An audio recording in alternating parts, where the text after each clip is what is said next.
Hey guys! Today I would like to share with you a very special Christmas present that I got when I was a kid. This is Optimus.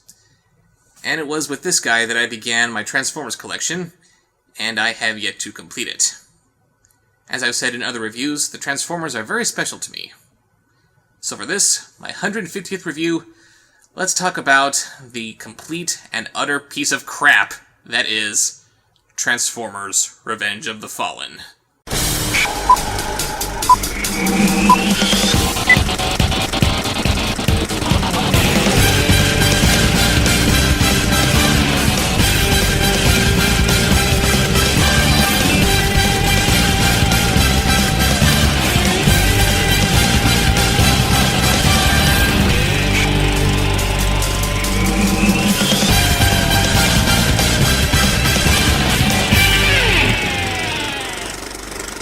You might remember that I already talked about this movie 2 years ago, so my reviewing it now might seem a little bit redundant.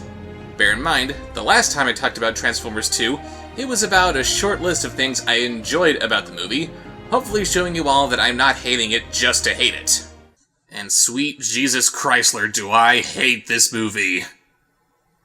Our movie begins in Egypt, 17,000 BC, back when the forces of erosion took only thousands of years instead of millions, and when there was a healthy population of tigers in Africa.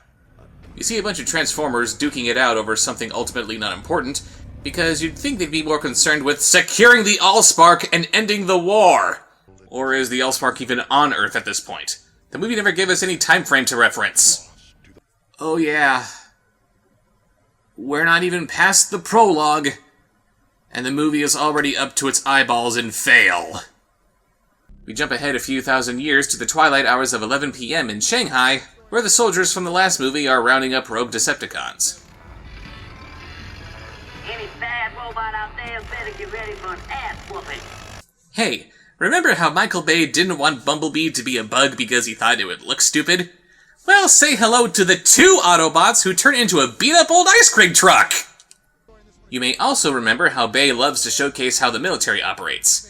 I didn't know it was standard procedure to loudly call out your opponents when you're trying to keep a low profile. They eventually uncover this excavator Decepticon, who, for all we know, is simply trying to defect. Seriously, the only damage this poor guy is doing is from running away in terror from the bloodthirsty Autobots. Yes, bloodthirsty. They also come across this sports car whose only crime is being in the wrong place at the wrong time, and what do? They slice him in half, killing him instantly. Damn, I'm good. No, if you were good, you would have tried to shoot out his tires or something. You're a murderer! The excavator continues to run for his life through the city, and nobody involved cares about keeping collateral damage or the amount of witnesses to a minimum. Optimus Prime and Ironhide finally take him down.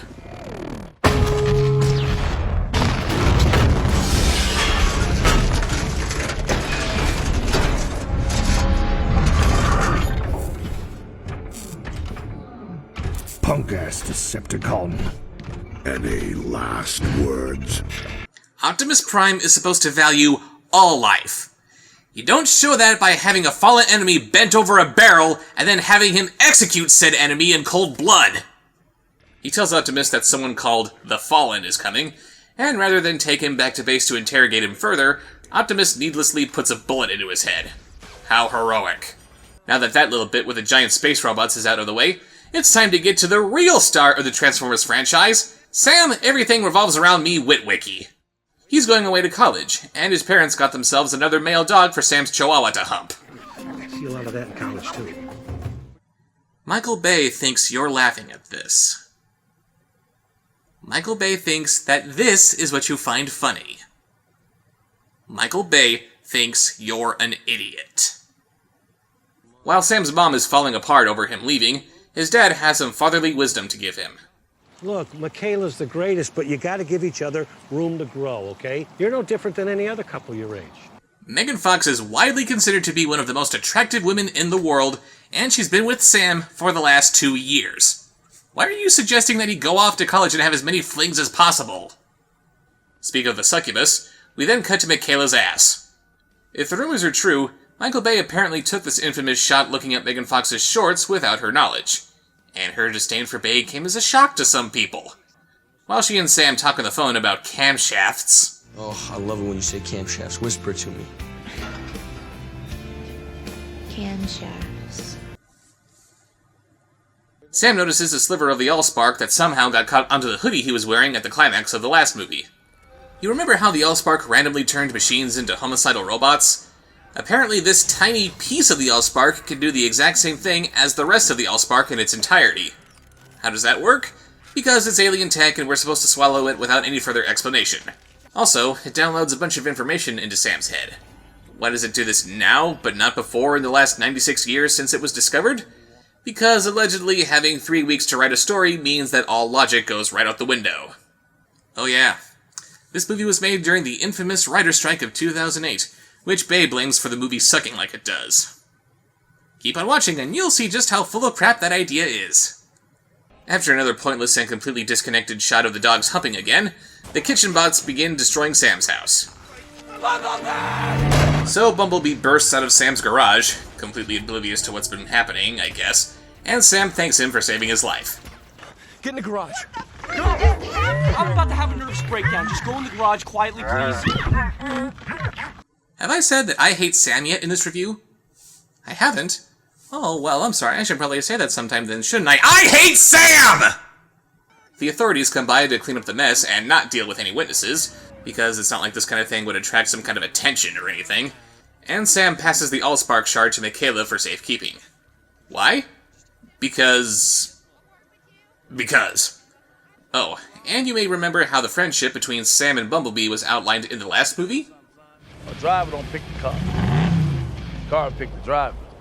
It's a mystical bond between man and machine. Take a look at Sam essentially breaking up with Bumblebee so he can go to college and pursue his dream job that was never mentioned. You still having voice problems? Playing it up. Because even though he was completely repaired by the end of the last movie, the writers couldn't figure out how to give him dialogue. How can you fix this character and have him still want to play up his inability to talk? When your job is to relay information, talking is kind of important! I just want to be normal, B. That's why I'm going to college. And I can't do that with you. It's not the last time I'm going to see you, know, B? Come on, don't do that. B, you're killing me, B. Come on. She'll always be my first car. He's not your car! He is a robot who occasionally looks like your car! Love you, B. And if we want to maintain this ridiculous idea that these two are friends and always want to be together, why does Sam have to live at college?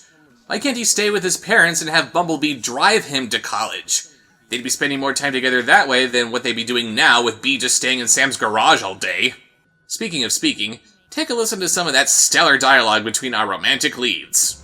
I adore you. That's not the word that I want to hear right now. Are you kidding me? This douche says, I love you to his car before he says it to his Maxim model / sex doll that he's been banging for the last 2 years. Observing this little scene, and somehow not vomiting his guts out, is a little Decepticon RC truck named Wheelie.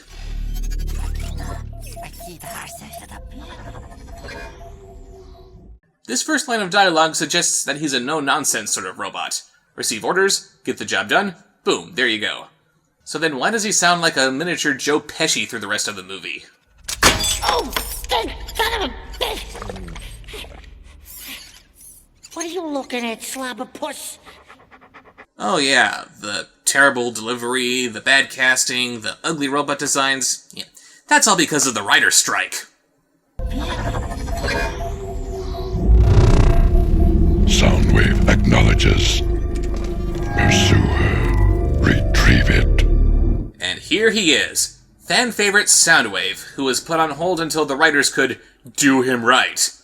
And by right, that means turning him into an alien satellite, never showing him in robot mode, and not even giving his voice the vocoder treatment to sound like he did in the cartoon. We can concentrate the energy into energon cubes and store them in the new space cruiser. They did get Frank Welker to do his voice like they should have, but his Soundwave voice minus the vocoder is just Dr. Claw. Soundwave acknowledges. Pursue her. Retrieve it. I'll get you next time, Wheelie. Next time. It isn't long before it's discovered that the government had a spare shard of the Allspark 2, and Soundwave sends out this ugly dog thing to get that one. This is Ravage, who's supposed to look like a panther, and he's supposed to turn into a cassette tape, thus making his emerging from Soundwave actually, make sense. As it is, it looks like the satellite just dropped off a couple of friends at the pool. And let's look at this again. You have 2 plot points, only one of which you actually need. One is under lock and key from one of the most powerful military entities on the planet, and the other is in some girl's purse. Why doesn't Soundwave just send Ravage to get Michaela? I think her security systems might be a little easier to crack. But before we get to that nonsense, we get to see Skids and Mudflap, those 2 ice cream truck robots, who also happen to be twins, transform into a Chevy Beat and Trax. Why did the military bring these new concept cars for them to transform into? I have no idea. Apparently the most brilliant thing you can disguise yourself as are vehicles that are completely unique that will in no way blend into your surroundings. And I gotta talk about this particular elephant in the room. Michael Bay is a racist who thinks that the only way he can put black people into his movies is to make them ghettofied idiots. I'm sure some of you are going to rush to Michael Bay's defense by telling me that we once again have the writer's strike to blame for these 2 characters. You have 2 voice actors goofing around in the sound booth, and since they have no dialogue, all they can do is just bounce off of each other, and that's where the characterization comes from, right? I, however, need to point out that Bay hired a white guy and a black guy to play a set of twins. You're going to have one person trying to sound like an ethnicity that they don't belong to, and whichever one of them is being something they aren't, it's going to sound awkward and uncomfortable. But even if that wasn't the idea, and these characters really are the result of the voice actors just goofing off, it's still Michael Bay's fault because he's the one who let it happen. He either told them to do it, or he didn't tell them to do something else closer to what he originally had in mind. Anyway, the Autobots reconvene at their government-funded base of operations, and by reconvene I mean sit around and do absolutely nothing.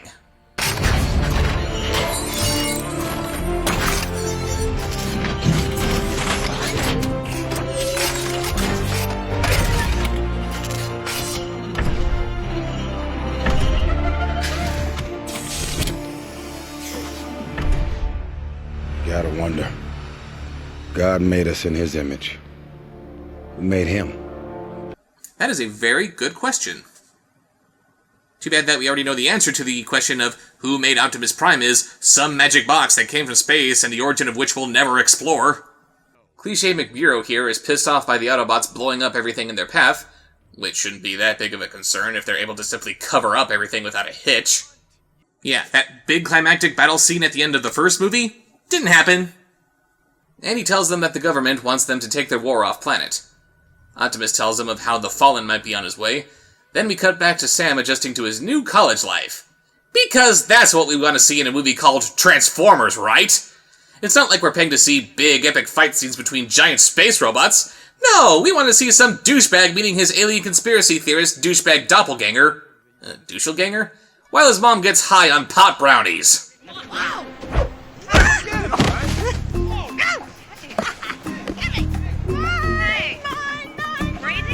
Control your mother. I don't know what it is. Hey, Professor, I'd do anything for an A. Because writer's strike!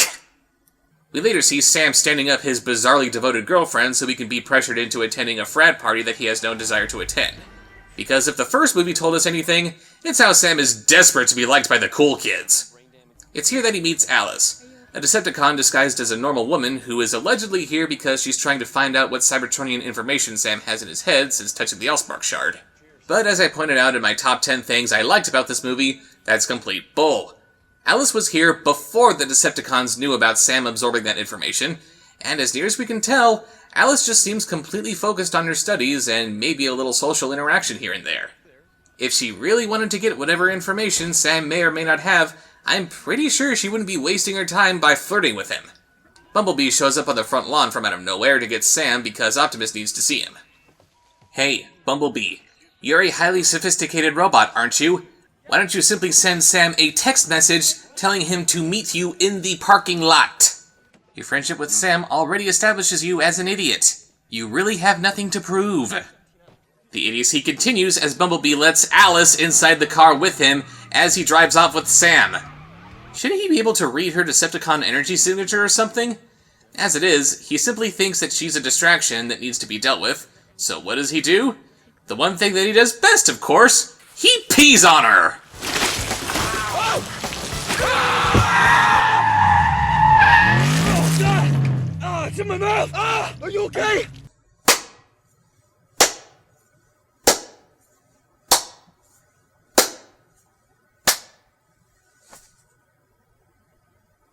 Bumblebee takes Sam to meet Optimus Prime at some random cemetery, because... symbolic? Foreboding? Who knows, who cares? You won't give me a day, huh? Nice to see you too, asshole. Optimus tells Sam that he needs him to speak to the government on his behalf, since some random imbecilic college student with no desire to have anything to do with the Autobots would of course be the best person to vouch for them. You're Optimus Prime. You don't need me. We do more than you know. For some reason, you're the only character that the writers have any interest in. They gave you all the dialogue, they gave you the focus. Only with you, Sam, can we drive the plot forward. After that bit of pointlessness, we see a bunch of Decepticons go down to the Laurentian Abyss where the remains of Megatron were dumped. Which they're able to do because I guess all the subs and aircraft carriers are on coffee break. They bring Megatron back to life thanks to the Allspark shard that they stole from the bunker, and using some spare parts that they had to kill one of their compatriots for. Ouch. Megatron flies off to... I have no idea, where he resumes command of the Decepticon army. So disappointing. Even in death, there is no command but mine. Hello, Awesome Line. My master, I failed you on Earth. Goodbye, Awesome Line. Yeah. Megatron comes back to life just so he can suck the lug nuts of the Fallen here, who apparently has been the real bad guy this whole time. Only a Prime can defeat me. And now, only one remains. Optimus. He protects the boy. Then the boy will lead us to him, and revenge will be ours. Yes. He tells Megatron that they need the information in Sam's head, which, I remind you, they have no way of knowing about. Without this information, they won't be able to make any Energon, and their hatchling army will keep dying. Yeah, the Transformers lay eggs, and they're rebuilding their ranks through conventional reproduction. Meaning that the first movie, with its plot to convert Earth's technology into a new army, was completely pointless.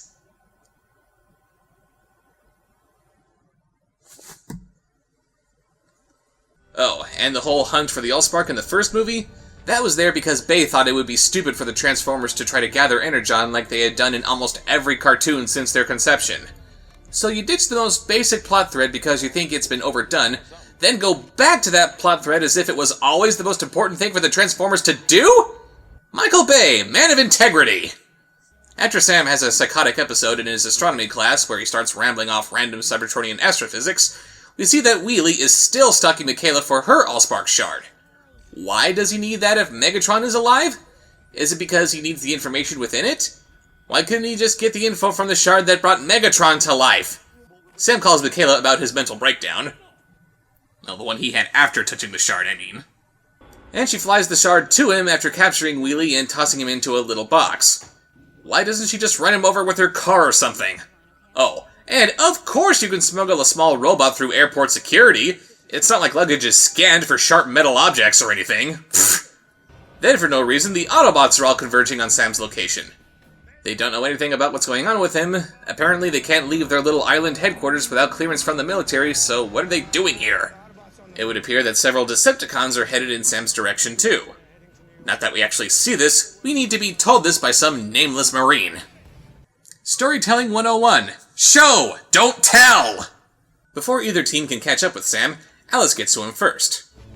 You ever have a song stuck in your head? It's like the worst song ever, but you can't help but whistle it or sing it. It's like repeats itself, repeats itself, repeats itself, repeats itself, repeats itself, repeats itself. Kicking counter, kicking counter, kicking counter, kicking counter, kicking counter, kicking counter. Shut up! For the love of God, please just shut up! Alice plays around with Sam before resuming her official business, because she must be curious about how human sex works, but Michaela shows up and she's then forced to go all Terminator on them. Well, no, that might imply that she's some sort of a threat. Instead, Sam, Michaela, and Leo, his aforementioned douchelganger, just run her over with the car that they steal. Thanks for killing off the most interesting character, movie. But then some helicopter Decepticon, who might be Blackout inexplicably back from the dead, or some other helicopter, who the hell knows, grabs the kids and carefully delivers them to Megatron.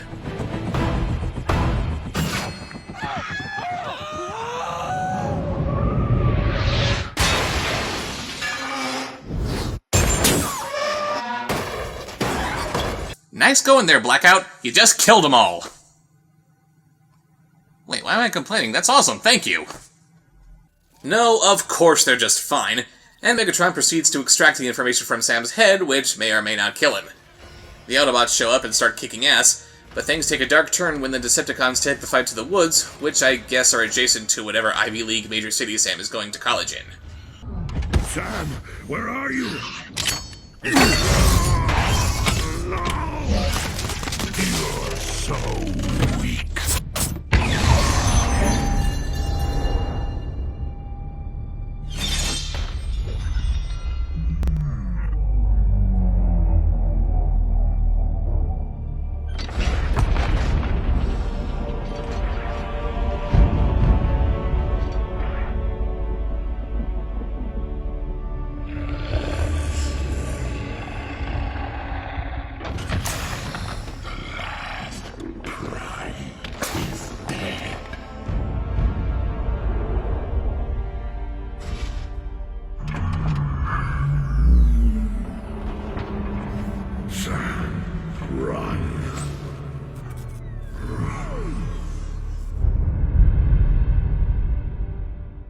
Movie, don't. Just don't, okay? When Optimus Prime died in the animated movie in 1986, that actually had some weight to it. That movie treated him like a character. To you, Optimus Prime is nothing but a marketing prop. We know that he's gonna be back to life at the end of the movie. So just don't try, okay? And even if you had decided to stick to your guns and keep Optimus Prime dead, and let's be honest, you don't have the guts to do that, do you really expect us to feel anything at this point? We know that you don't, so why should we? The Autobots retreat with the kids to parts unknown, and the Decepticons don't make any effort to, follow them. Why not? Do you really expect anything to make sense at this point? Oh, by the way, remember how heart-wrenching it was when Optimus died in the animated movie? Just look what happens after he dies in this movie.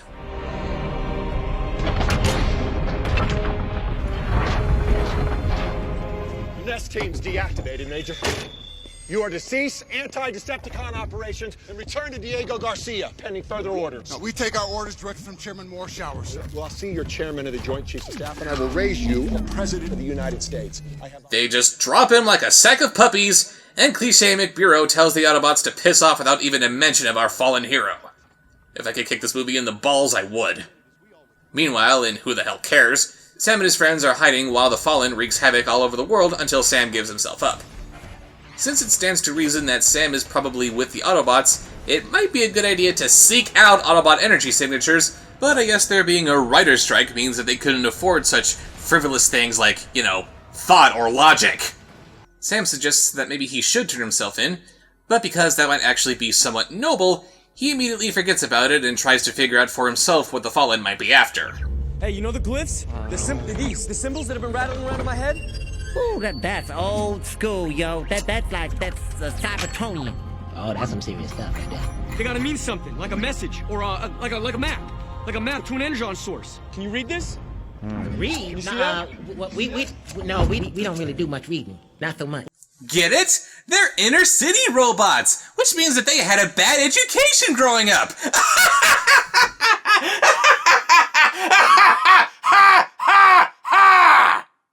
They're computers! They can't interpret data! Really? Because these highly sophisticated robots don't know how to read their own language, seriously, movie, go f*** yourself. Leo knows of someone else in the alien conspiracy theory community who just might know how to read it. Who is it? Agent Simmons, of course! And as the leader of the most secretive organization on the planet, on top of being a paranoid conspiracy theorist already, naturally, it's a piece of cake for these three idiots to track him down. Deep in the basement of his mother's deli, Simmons shows them evidence that the Transformers have been on Earth for thousands of years. Again, I have to ask, why didn't any of them go after the Allspark before 2007?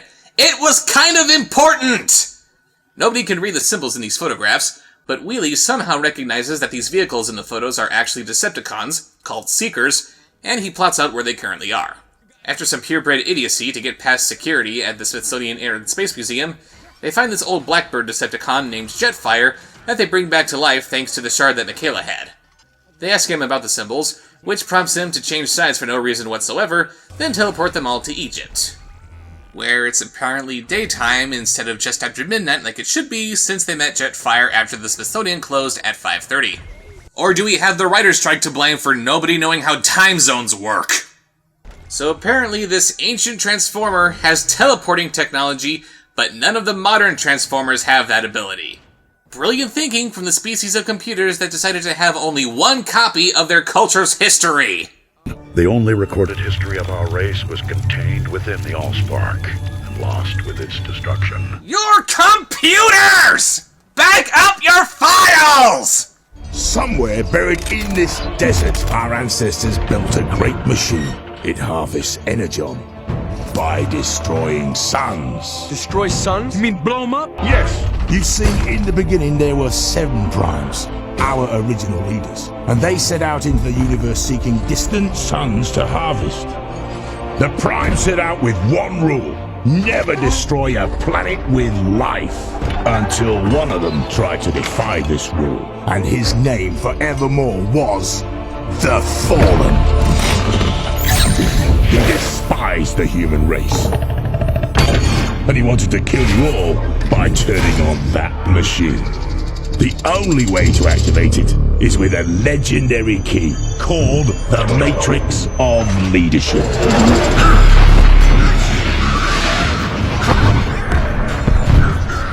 A great battle took place over possession of the Matrix. The Fallen was stronger than his brothers, so they had no choice but to steal and hide it from him. In the ultimate sacrifice, they gave their lives to seal the Matrix away in a tomb made of their very own body. A tomb we cannot find. Let's break down the stupidity of this exposition dump step by step, shall we? Somewhere buried in this desert, our ancestors built a great machine. It harvests energon by destroying suns. The first movie was made on the premise that it's not trying to be like the Generation 1 cartoon, and now it's ripping off the Generation 1 cartoon directly. This isn't a bad plot as far as plots go, as long as you make it make sense, but again, if you're going to deviate so wildly from the canon because you think it's just that stupid, stop coming back to it for inspiration! You see, in the beginning there were 7 primes, our original leaders. No, there's only one leader of Cybertron, hence the title Prime. They set out into the universe seeking distant suns to harvest. Why would the leaders set out to do that? That's a job for their subordinates to do. As leaders, don't they have more important things to do back home than sucking up stars? The Prime set out with one rule: never destroy a planet with life, until one of them tried to defy this rule, and his name forevermore was the Fallen. And why did he defy this one rule? If primes are supposed to value all life, what's different for this guy? He despised the human race. He despised a race for no reason, and he wouldn't have even encountered them if he kept himself limited to harvesting lifeless star systems like he's supposed to. And he wanted to kill you all by turning on that machine. Yeah, exactly how did he get this far in its construction without the other primes intervening? The only way to activate it is with a legendary key called the Matrix of Leadership. First of all, the Matrix of Leadership was always in the possession of one prime, hence the name Prime. You only become a prime if the Matrix chooses you to lead after the previous prime passes on, and it only responds to that one prime until he dies, and so on. Secondly, establishing it as this legendary key makes it sound like it was only created for this purpose, which it wasn't. It's a matrix of all accumulated knowledge and wisdom used by the Prime, which only grows in knowledge with each generation, to make the best decisions possible during its time as leader. You could have said, only with the Matrix of Leadership could the Primes activate the machine or something like that, but calling it a key just makes it sound like less than what it is. Third, out of these 7 Primes, which one of them actually had the task of keeping it? And how is it that the Fallen has telekinesis that can take it away from the other Primes, but the other Primes don't have that same power? A great battle took place. Yeah, and why is that?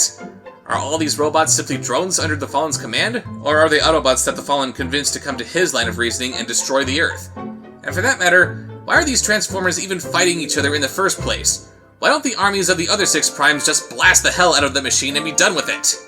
The Fallen was stronger than his brothers. Yes, apparently he can only be killed by a Prime, but he's somehow stronger than 6 Primes taking him all at once.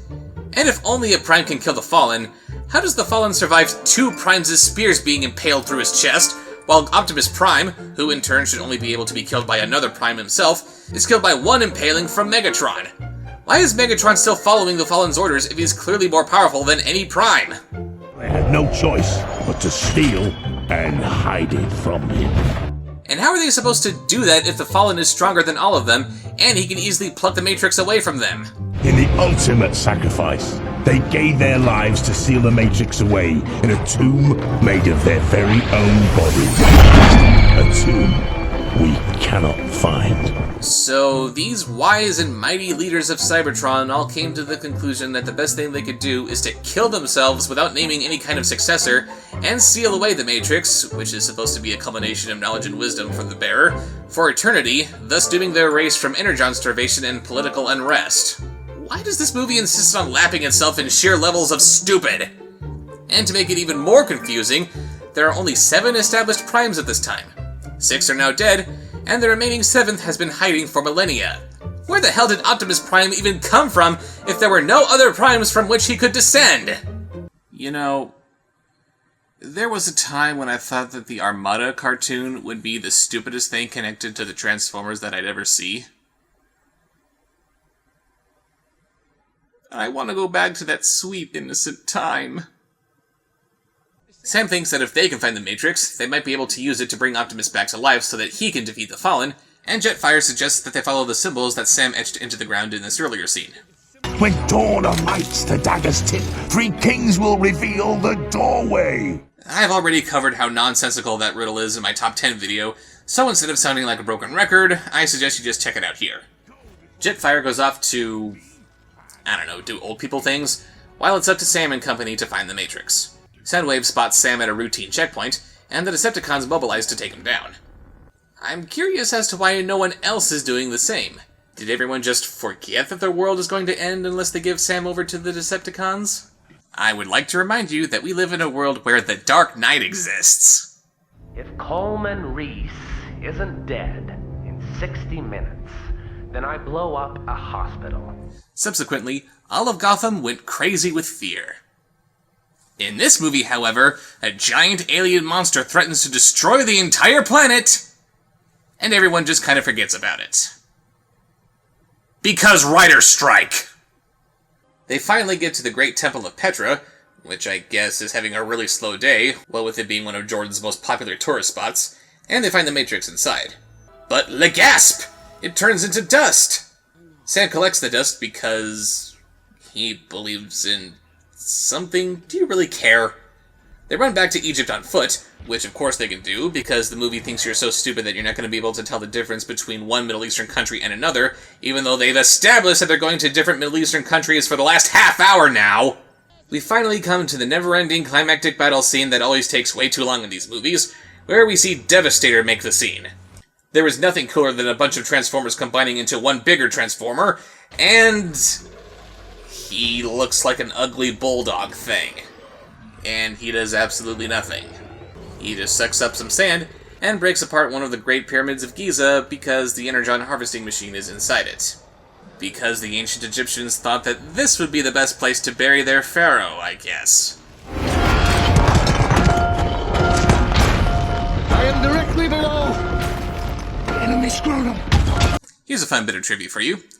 When John Turturro actually got to the pyramids so they could shoot this scene, all he could do was weep from the sheer majesty of them. And now he's being teabagged by a giant robot whose component vehicles don't even have wrecking balls. Tell me something, Mr. Bate. How does it feel to have spent so much time and energy and money on a joke that nobody's laughing at? Then Devastator is destroyed by some laser cannon on a Navy ship 40 miles away. I don't think I need to tell you that this amazingly effective laser is never used again. They could have used it to destroy, I don't know, the Energon machine, maybe the Fallen, some of the other Decepticons, but no, they just use it for this and nothing else. In that case, it might as well not even have existed at all. What was even the point? Sam tries to get the Matrix dust to Optimus's body, but he's caught in some random explosion.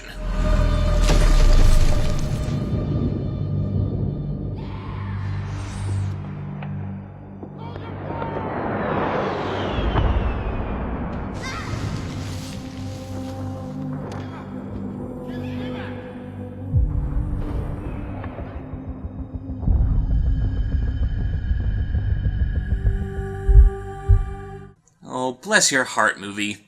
It's adorable that you think that this is gonna make me sad. Yep, Sam dies. This is my favorite scene in the whole movie. And now it's time for one of the dumbest scenes in this movie.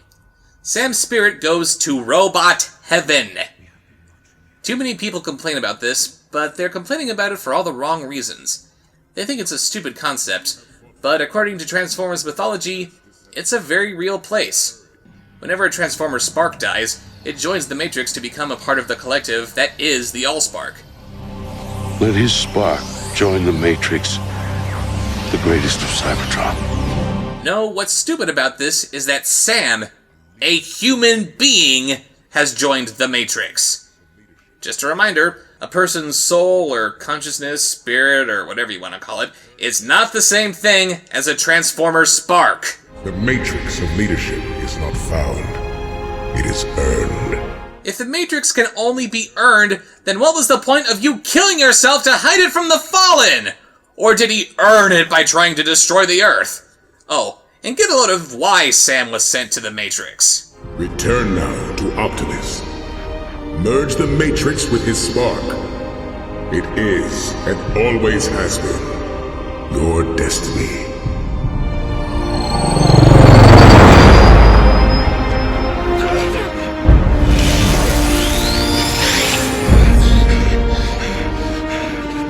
Oh yeah. Sam dies, and he goes to the Matrix just so he could be sent back and bring Optimus Prime back to life.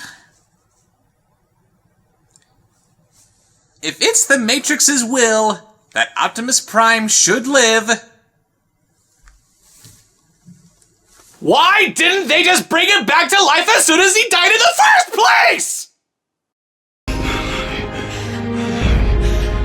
Oh, and our romantic leading man had to die before having the balls to tell his girlfriend that he loves her. Saying I love you to someone you genuinely care about is not supposed to be that difficult, especially if it's someone you've been begging for the last 2 years. Oh, and spoiler alert, they break up after this. Yeah. This whole subplot of Sam dropping the L-bomb, completely pointless.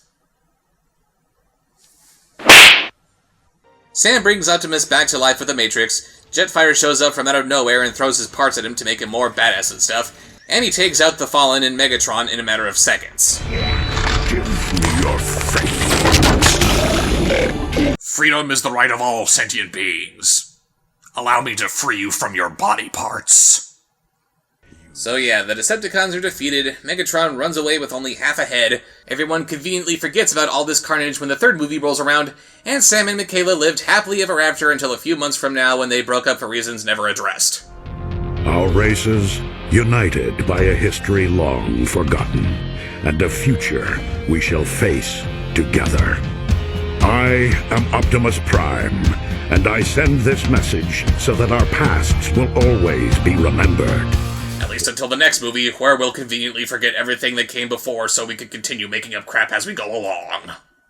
So that was Transformers: Revenge of the Fallen. I hate this movie! It's everything wrong with the first Transformers movie, but amplified tenfold. The characters are loathsome. The story is paper-thin. The stereotypes are terrible. The robots are hideous. The action scenes are incomprehensible. The focus on the humans instead of the Transformers themselves is enraging. Michael Bay's refusal to acknowledge them as thinking, feeling creatures who exist beyond giving exposition is infuriating. The death of Optimus Prime was supposed to be the crowning moment of this movie, and they turned it into a punchline. Aside from the incredible animation on display, this movie is horrendous in every respect. And as I pointed out several times in this review already, you can't blame the writer's strike for how bad this is. There are hundreds of amateur fanfic writers who would kill for a chance to work on a movie like this, and all the compensation they would ask for would be including their name in the credits. While it technically is worse than the first Transformers movie, I still maintain that the first was far worse in a broader sense with the irreparable damage that it's done to the world.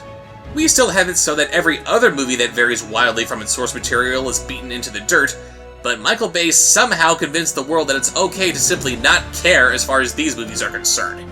Bay will usually brush off criticism against his movies with something like, "Oh no, I make movies for 12-year-olds. I got news for you, Bay. Targeting a younger demographic does not give you a license to treat your audience like they're idiots. And, by the way, making a movie intended for 12-year-olds and pointlessly filling it with sex, drugs, and everything else that you ruined these movies with only makes you look more immature than the juvenile audience you're insulting. Go to hell!"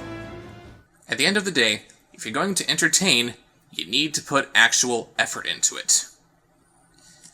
For 150 reviews now, you've seen me rant, riff, ramble, and you all just kept coming back for more.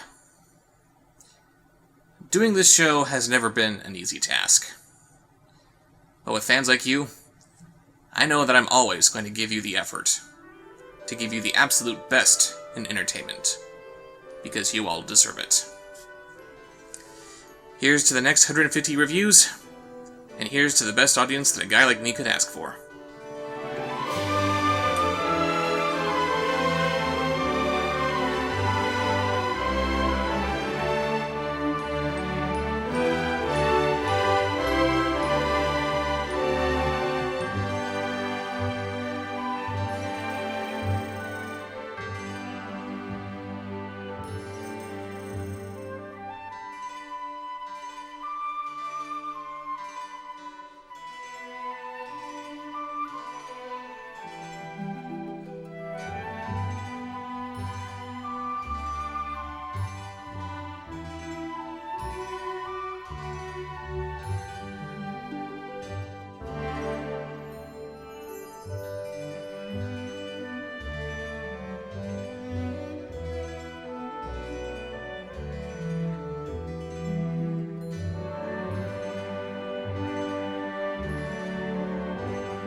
follow, comment, share, watch